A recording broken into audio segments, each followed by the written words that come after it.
الاسم الكامل: راشد عيسى الأنصاري. راشد عيسى الأنصاري هو تيك توكر وصانع محتوى. الجنسية: يحمل الجنسية الإماراتية. تاريخ الميلاد: 1996 ميلادي.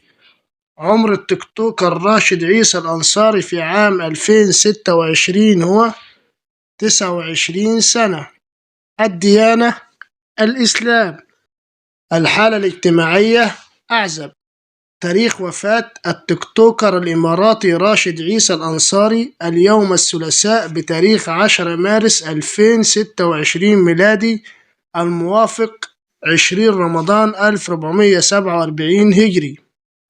سبب وفاة التيك توكر راشد عيسى الأنصاري: حتى الآن لم يتم الإعلان رسميا عن سبب وفاة راشد عيسى الأنصاري، وعلى الرغم من رصدنا لبعض الأنباء المتداولة من جانب النشطاء عبر مواقع التواصل الاجتماعي، والتي تشير إلى أن أدوية أو مكملات تستخدم لتعزيز العضلات هي السبب في وفاته، لكن هذه مجرد تكهنات ولم تصدر أي تقارير طبية تؤكد ذلك.